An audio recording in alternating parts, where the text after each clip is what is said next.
আসলে না বুঝে শুনে কাজ করলে যেটা হয় আর কি সেটাই আমার সাথে ঘটলো। হ্যালো এভরিওয়ান, কেমন আছে সবাই? আশা করি সবাই খুব ভালো আছো। আমিও কিন্তু মোটামুটি ভালো আছি। মোটামুটি বললাম কেন সেটা তো তোমরা আমার ক্যাপশন দেখেই বুঝতে পারছো, আর সে বিষয়ে তোমাদের সাথে আজ কথা বলবো। তো আমি যখন প্রথম পেজ ওপেন করেছিলাম, তখন আমি পেজ চালাতাম আর কি। তখন আমি পেজ বিষয়ে এত কিছু জানতাম না, এত নিয়ম কারণ এসব আমার কিছুই মাথায় ছিল না। জাস্ট আমি ভিডিও মেক করতাম, ভিডিও আপলোড করতাম, এসব সম্পর্কে এত কিছু নিয়ম কারণ আমি কিছুই জানতাম না। তো ক্ষতিপূরণ তো আমাকে দিতেই হয়েছে। আসলে কথায় আছে না, ভাবিয়া করিও কাজ, করিয়া ভাবিও না। আমি কিন্তু কাজটা করেই ফেলছি, তো এখন আর ভেবে কাজ নেই।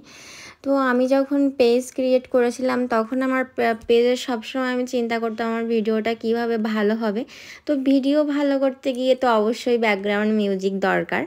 তো আমি করতাম কি, আমার প্রত্যেকটা ভিডিওতে আমি কিন্তু ব্যাকগ্রাউন্ড মিউজিক ইউজ করে ফেলেছি। আর যদিও আমি কপিরাইট ফ্রি নিয়েছিলাম, তারপরেও কিন্তু এগুলো আসে যখন মনিটাইজ করার আগ পর্যন্ত, মানে মনিটাইজেশান পাওয়ার আগ পর্যন্ত তোমার কোনো ভিডিওতেই হচ্ছে এই ধরনের মিউজিক ইউজ করা যাবে না। তো আমি কিন্তু বিষয়টা অত সিরিয়াসলি নিইনি, আমি আমার মতো মিউজিক ইউজ করেছিলাম।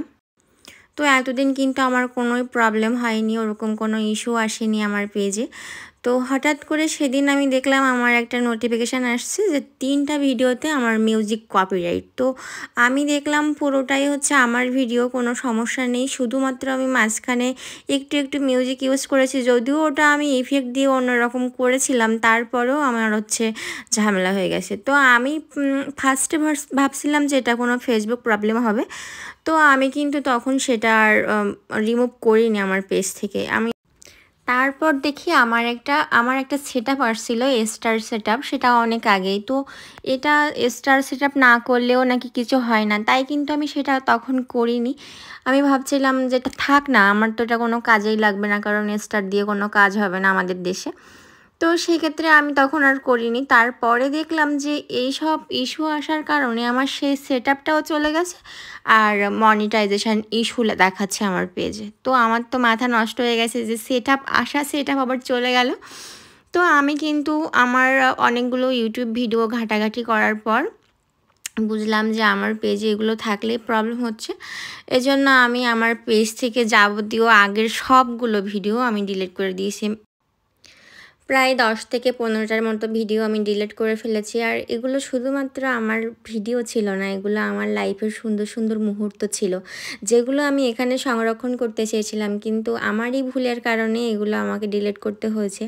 হ্যাঁ, হয়তোবা অনেকেই বলতে পারেন যে ভিডিওগুলো না ডিলিট করলেও পারতাম।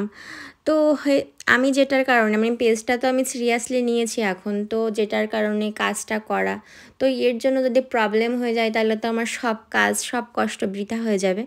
এজন্য অত বেশি না পিছুটান রেখে ডিলিট করে দেওয়ার পর আমার মনটা ভীষণ খারাপ হয়ে গেছে যে এতদিন কি করলাম, এতদিন সব কাজ আমার বৃথা হয়ে গেল। এসব চিন্তা করে আসলে মনটা খুব খারাপ লাগছিল।